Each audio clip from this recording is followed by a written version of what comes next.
En ce temps-là, un fameux coup de poing m'avait brisé les dents du devant. Bref geste de rival vite oublié, sans rancune, mais qui me jeta pour des mois dans le fauteuil d'inquisition d'un larmoyant vieux juif, petit Russien de bas quartier encore en lévite, trembleur, myope et laid comme 100 Gorès en un. C'était un méticuleux, et la diversité des cas que lui soumettait ma denture en tenson le ravissait en lui permettant de se refaire la main. Il me gâtait de soins, comme si je devais encore vivre 100 ans à sourire.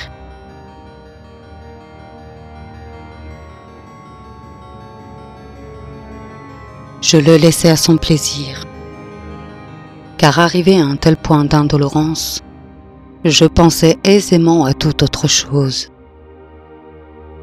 Pendant qu'à la façon d'un marteleur-piqueur, il m'enfonçait jusqu'à l'os sa roulette d'acier, en geignant avec nostalgie sur la disparition des solides et antiques maisons du ghetto de Minsk, où était resté son cœur d'enfant.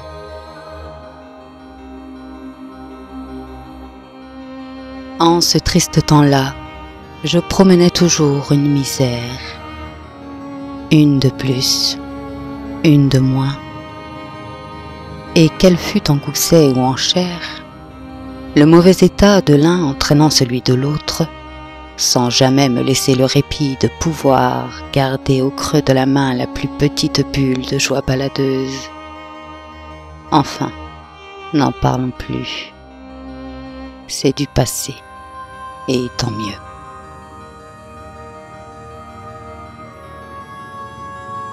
En 3 mots, j'étais fauché de partout. Aussi, lorsqu'il eut économiquement encerclé mes débris d'incisives avec du commun métal blanc, il envisagea la pose de 2 canines en plastique. Le prix m'en fut soumis, si élevé que ne voulant pas qu'il perdît trop d'argent avec moi, j'hésitais entre garder 2 trous dans la bouche ou... Et je lui suggérais l'emploi de dents inutiles à un autre qui, pour cause de décès, n'en avait plus besoin. Les crânes, n'appartenant plus à personne, couraient les amphithéâtres et les boutiques d'antiquailles. Quelques coups de scie, et l'affaire me serait profitable.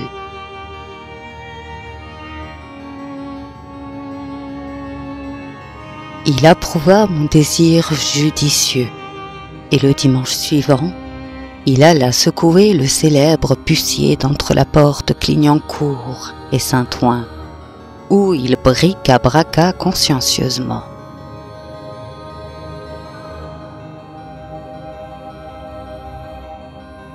La chance voulut qu'il tombât des 2 yeux sur un tas de breloques et de bijoux douteux d'Europe centrale, reste de la collection dispersée d'un balkanisant distingué, trahi par ses héritiers.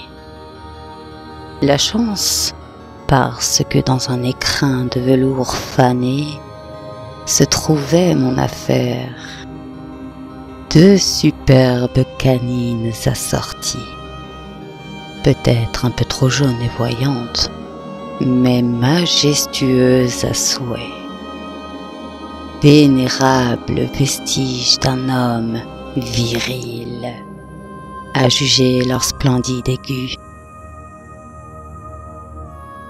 Relique d'un saint tombé en désuétude, d'un voïvode tout-puissant, d'un brigand ayant égorgé une ville entière, ou tout simplement d'un amant trop aimé. Qu'importait.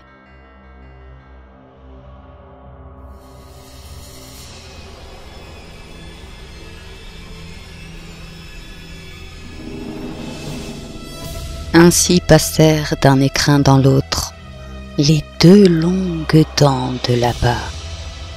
Je fus sérieusement remarqué.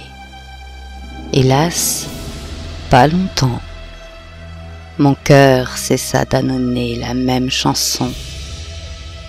Je décédai.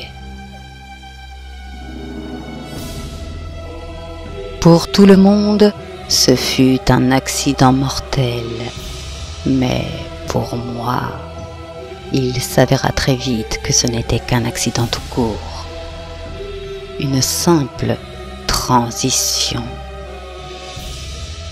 On me bascula dans le noir glacé, sous une belle dalle de calcaire pustulé, seule richesse restée de ma famille, prodigue bien avant que je n'ai pu en profiter.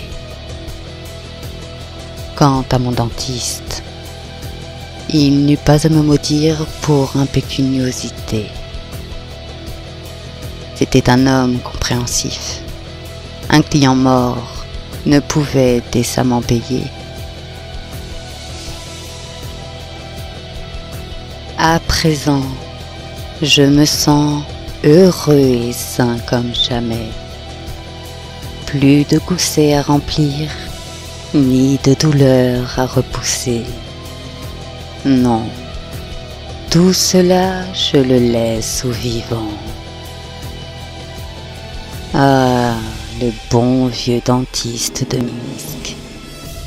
Je lui dois des joies qu'aucun des meilleurs jouisseurs en vie ne pourrait ressentir.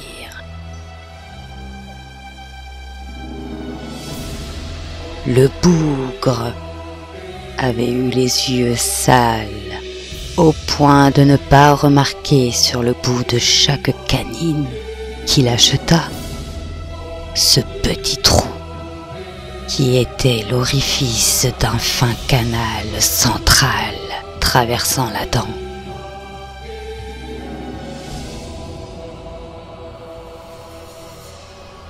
Mais peut-être le vit-il et exigea-t-il qu'on lui fasse une remise pour mauvais état. Petit gain qu'il me cacha, histoire de gagner une thune de mieux.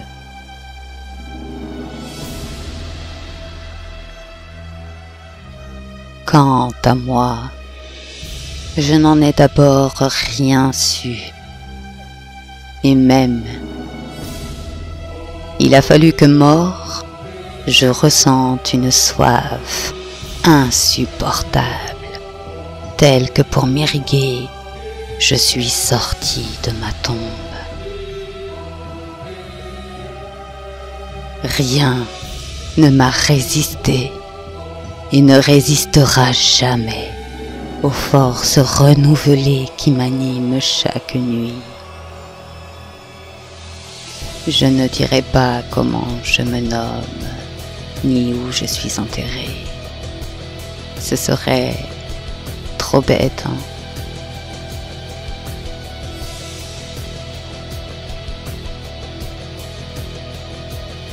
On ne me trouvera que si on ouvre une à une les centaines de milliers de sépultures de la ville dont je saigne les vivants sans qu'ils paraissent.